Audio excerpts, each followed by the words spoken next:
सहनाववतु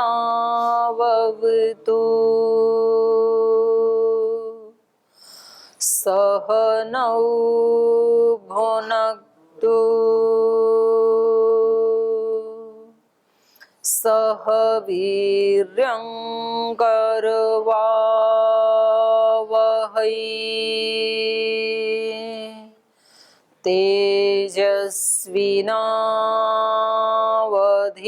तेजस्विनावधीतमस्तु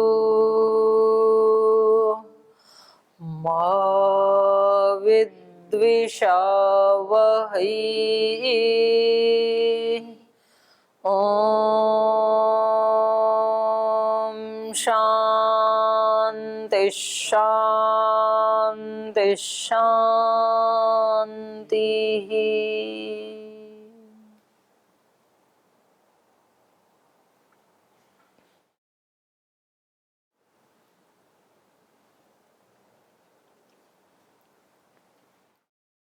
सांख्य दर्शन का 5वां अध्याय पढ़ रहे हैं हम, और इसमें सृष्टि रचना के बारे में विचार किया जा रहा है। इसका जो पहला सूत्र था कि भाई हम मंगलाचरण क्यों करते हैं, तो इसका उत्तर क्या दिया था?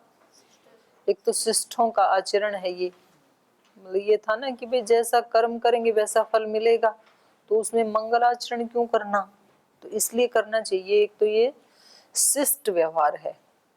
तो कुछ काम ऐसे होते हैं ना कि वो शिष्टता के लिए किए जाते हैं, उनके पीछे साइंटिफिक रीजन भी होते हैं, और ये अपने आप में ही बहुत बड़ा रीजन है।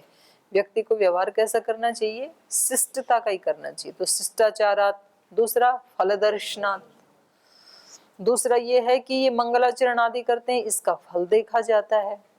और तीसरा क्या था? श्रुतितः, वेद भी इसका प्रमाण है कि वहां पर अनेक ऐसे सूक्त हैं कि जिनमें भगवान का गुणगान किया गया है, तो ये हेतु दिए थे।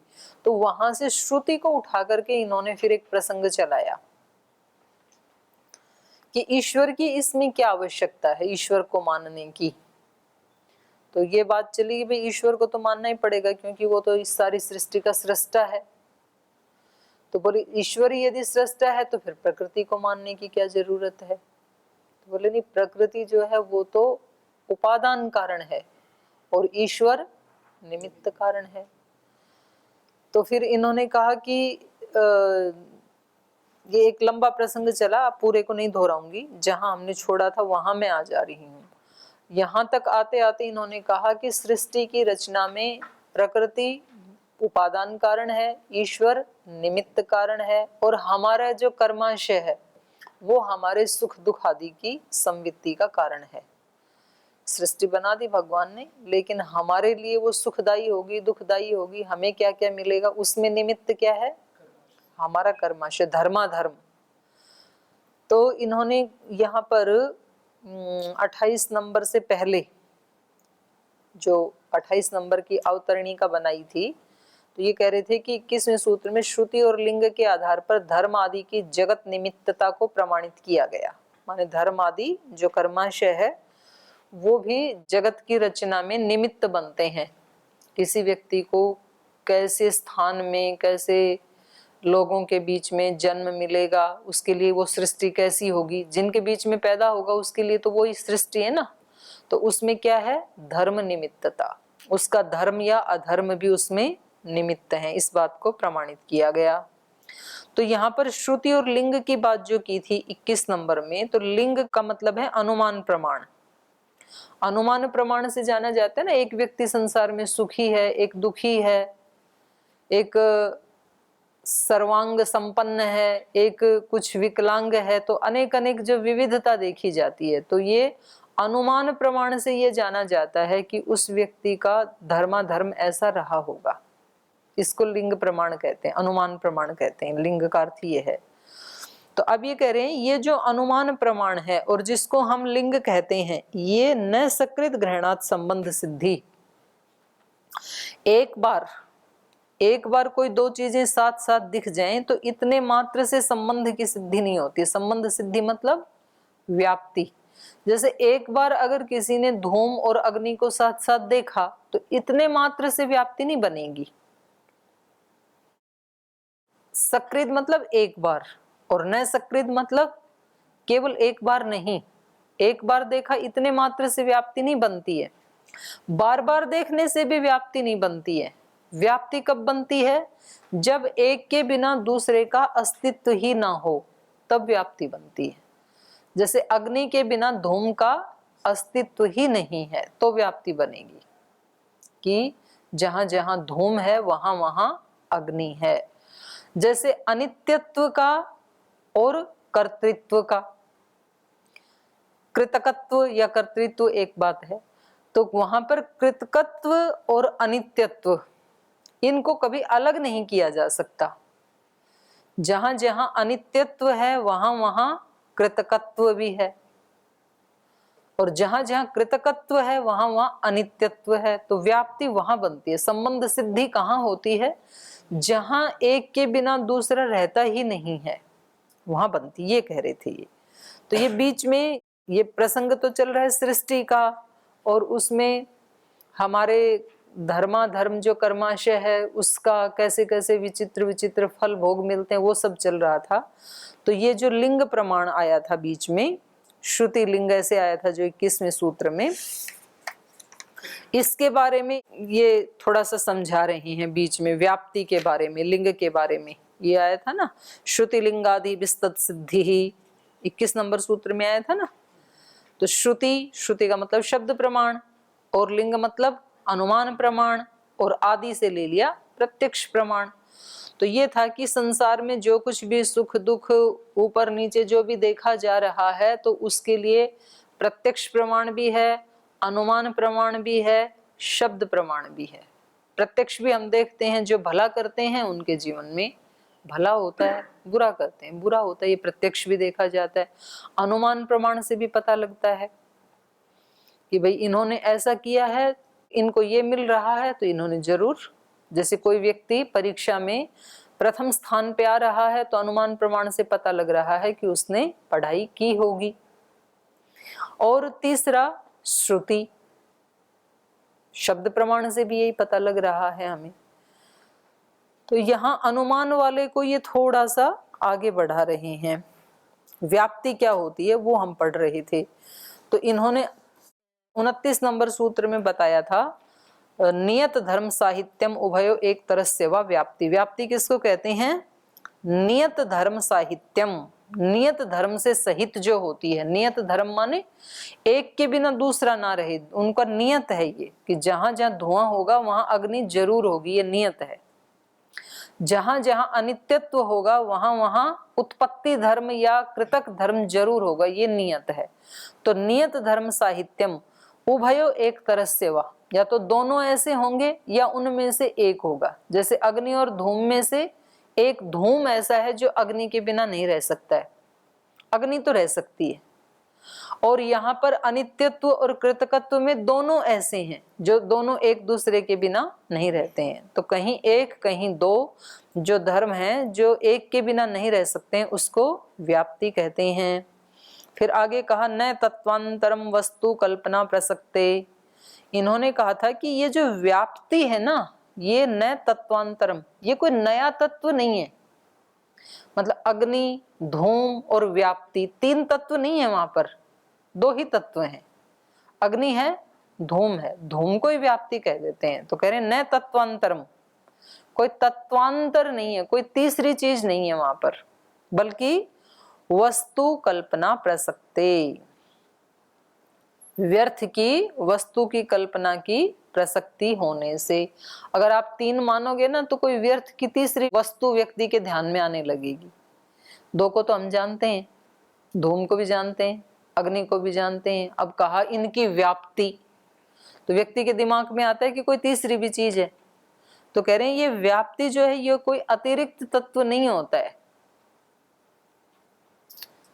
तो किन्हीं दो पदार्थों का या दो धर्मों का जो नियत साहचर्य है उनसे कोई अतिरिक्त तत्व नहीं है। तो बोले क्या है फिर? तो वो 31 नंबर सूत्र में इन्होंने बताया था, निज शक्ति उद्भवम इति आचार्या। इन्होंने कहा था अपनी ही शक्ति का जो उद्भव है, जैसे अग्नि एक पदार्थ है, उस अग्नि का जो निज शक्ति है उसका उद्भव ये ही व्याप्ति है। धूम जो है वो उसकी अपनी शक्ति ही है और उस धूम को ही व्याप्ति कहते हैं, ये इनका कहना था।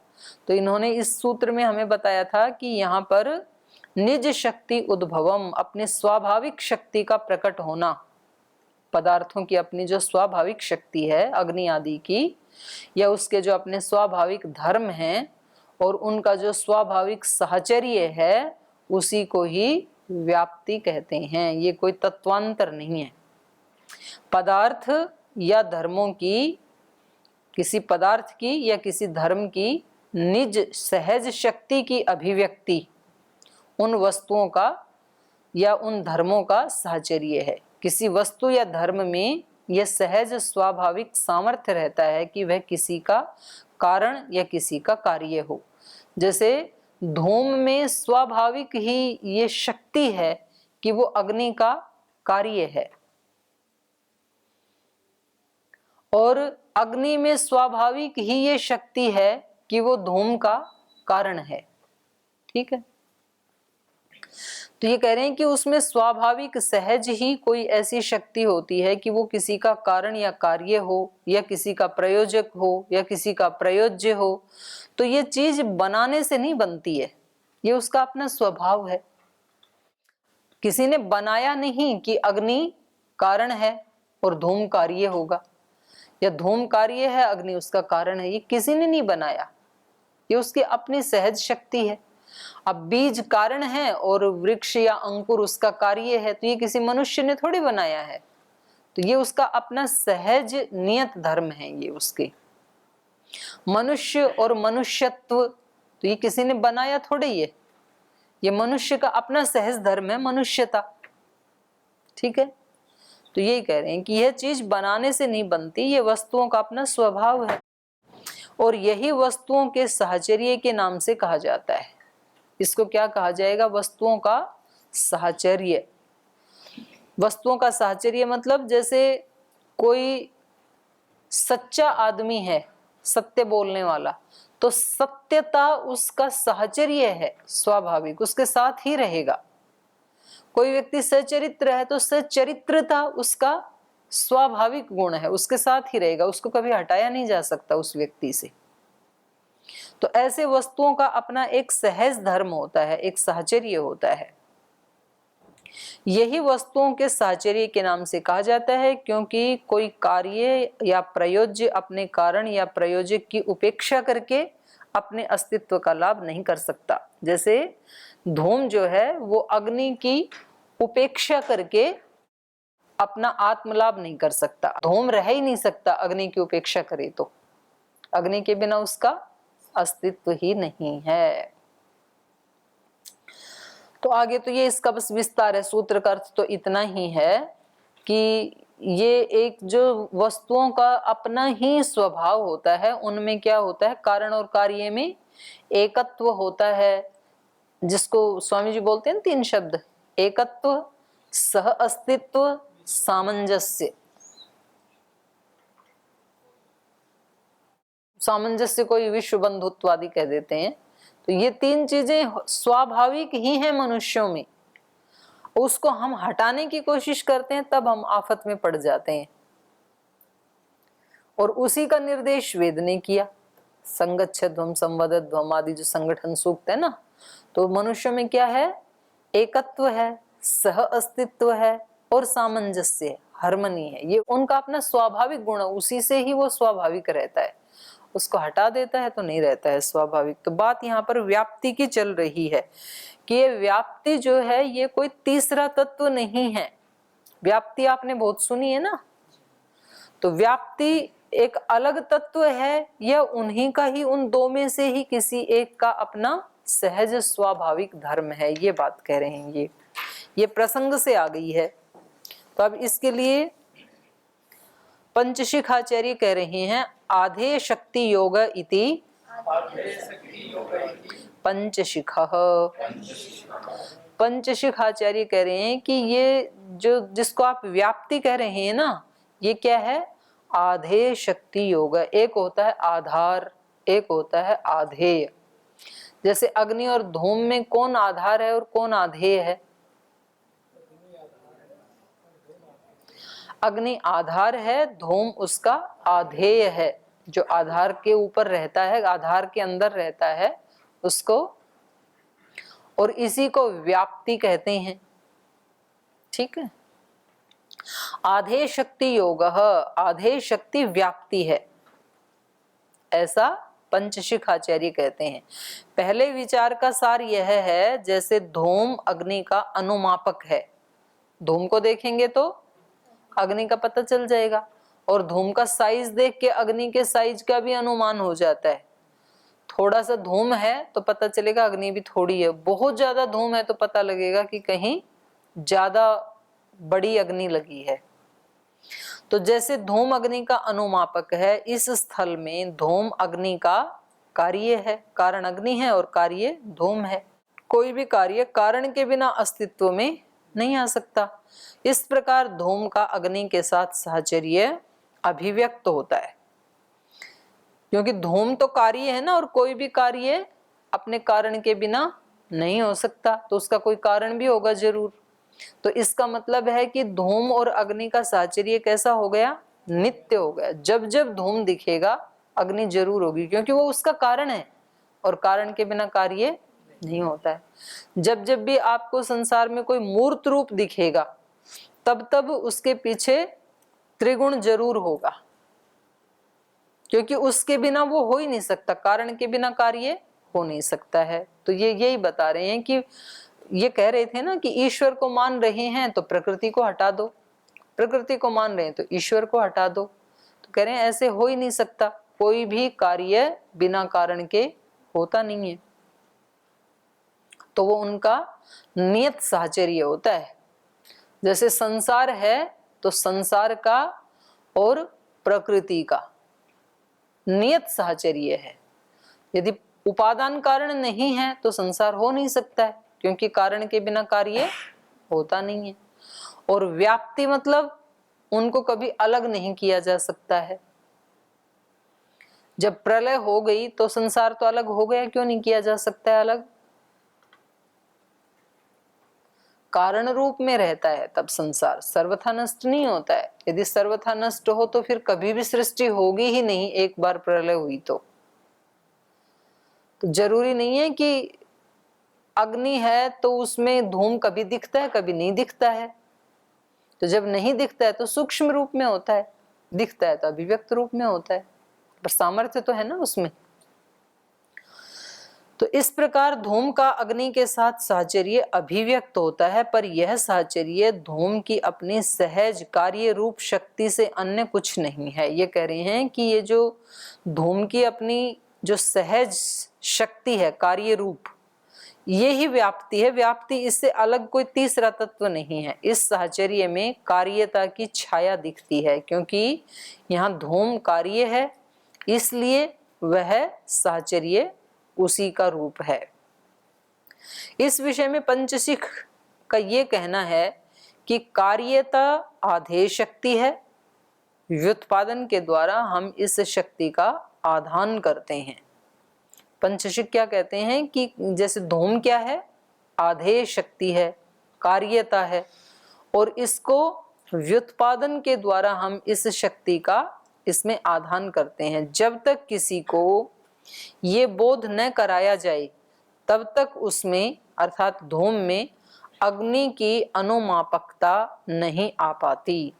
ये कह रहे हैं कि ये जो शक्ति है आधेय शक्ति या व्याप्ति, ये सहज तो है, लेकिन इसके लिए किसी को एक बार बताना पड़ता है।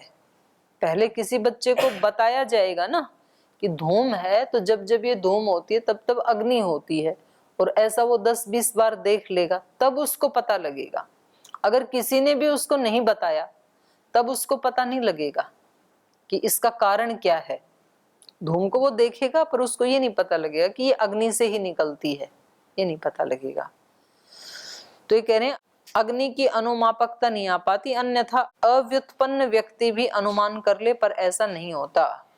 जब तक किसी को ये बोध न कराया जाए तब तक उसमें मतलब धूम में अग्नि की अनुमापकता नहीं आ पाती, अन्यथा अव्युत्पन्न व्यक्ति भी अनुमान कर ले, पर ऐसा नहीं होता है।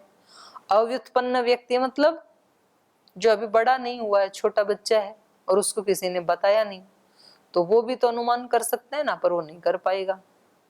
जैसे हमारे को ये शास्त्र पढ़ा दिए तो हमें पता चल गया कि इस जगत का उपादान कारण मूल प्रकृति है, निमित्त कारण ईश्वर है, पर किसी को नहीं बताया किसी ने, तब वो अनुमान भी नहीं कर पाएगा।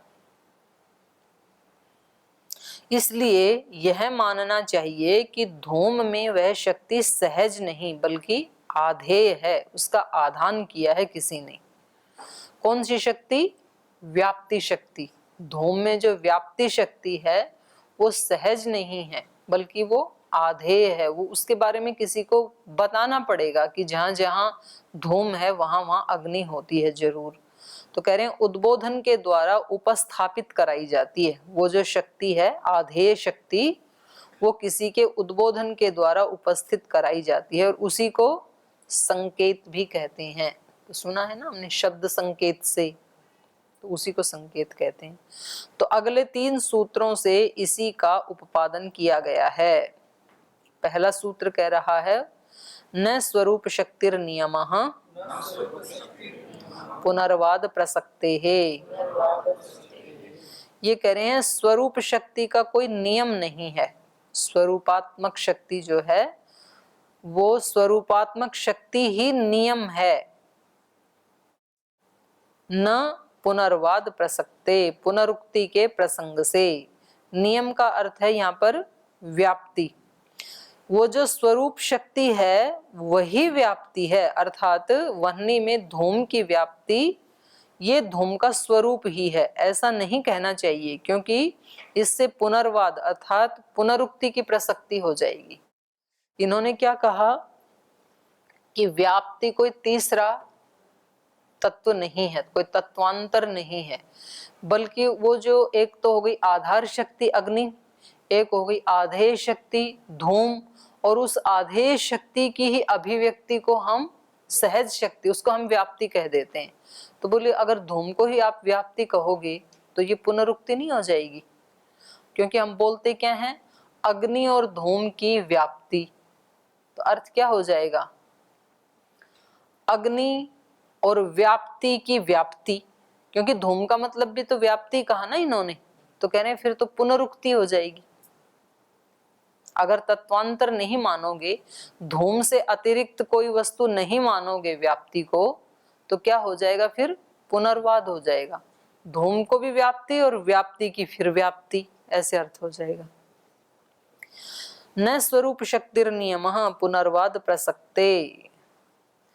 वो जो स्वरूप शक्ति है जिसको हम आधेय शक्ति कह रहे थे, जिसको हम धूम कह रहे थे, वो स्वरूप शक्ति ही नियमः न, वो व्याप्ति नहीं है।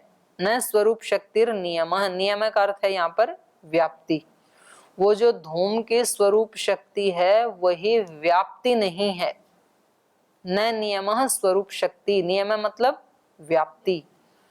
व्याप्ति सहज शक्ति नहीं है। अगर वो ही स्वरूप शक्ति है उसकी धूम की, तो पुनर्वाद प्रसक्ते है, तो डबल डबल कहना पड़ेगा उसी को ही। सूत्र में नियम पद का अर्थ व्याप्ति है, स्वरूप शक्ति ही व्याप्ति है, अर्थात वह्नि में धूम की व्याप्ति धूम का स्वरूप ही है, ऐसा नहीं कहना चाहिए, क्योंकि इससे पुनर्वाद पुनरुक्ति की प्रसक्ति हो जाएगी। व्याप्ति को धूम का स्वरूप मानने पर दोनों का एक ही अर्थ होगा। तब क्या कहेंगे? अग्नि में धूम की व्याप्ति है, तो इसका अर्थ क्या हो जाएगा? धूम की व्याप्ति मतलब ये पुनरुक्ति हो गई ना, क्योंकि जो धूम है वही तो व्याप्ति है। समझ में आ रहा है ना? तो इससे फल भी क्या सिद्ध होगा? दोनों के एक ही होने से क्या कहेंगे? धूम की व्याप्ति मतलब धूम का धूम, या व्याप्ति की व्याप्ति, या धूम की व्याप्ति, तो ये सब एक ही तो बात है ना। तो इससे कोई अर्थ सिद्ध नहीं होगा, ये केवल अनर्थक प्रलाप जैसे लगता है फिर, अगर कोई नहीं है तो। और कह रहे हैं विशेषणानर्थक्य प्रसक्ते है। विशेषण रूप में अनर्थक कहें कि एक विशेषण है और एक विशेष्य है, तो कह रहे हैं तब भी अनर्थक है, क्योंकि व्याप्ति की व्याप्ति ये तो कोई विशेषण नहीं बना, धूम का धूम ये भी कोई विशेषण नहीं बना। जब धूम ही व्याप्ति का स्वरूप है तो उसके साथ विशेषण रूप में इसका कथन करना अनर्थक होगा। हम बोलते हैं ना अग्नि और धूम की व्याप्ति, तो बोले विशेषण भी नहीं लगा सकते, क्योंकि विशेषण भी कम से कम उस अर्थ से कुछ एडिशनल होता है। जब हम कहते हैं काला घोड़ा, तो कालापन घोड़े से कुछ ज्यादा है ना। अब यहाँ तो धूम का अर्थ यदि व्याप्ति है तो ये इसका विशेषण भी नहीं बन सकता है। फिर जब धूम ही व्याप्ति का स्वरूप है तो उसके साथ विशेषण रूप में इसका कथन करना भी अनर्थक होगा। कहा जाता है धूमोह वह्नि व्याप्य। तो यहाँ धूम को व्याप्य अर्थात व्याप्ति विशिष्ट कहा गया है। यदि व्याप्ति धूम का ही रूप है तो व्याप्ति को धूम का विशेषण कहना फिर अनर्थक होगा।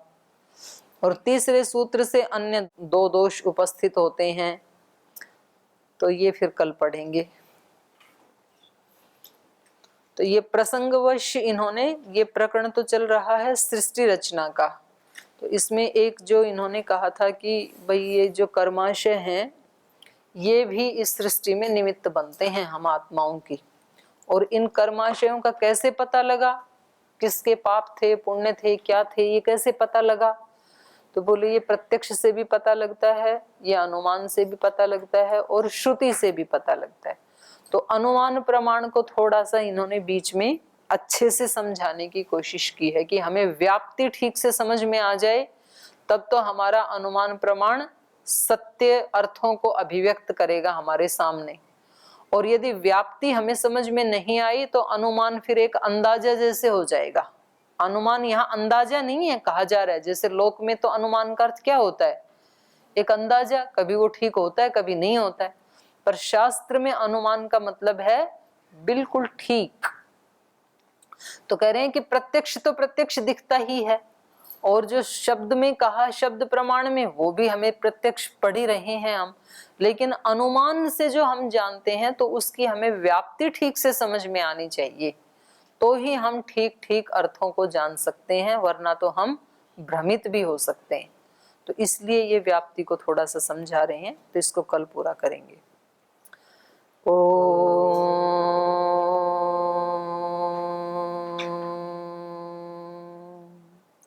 शांति शांति शांति।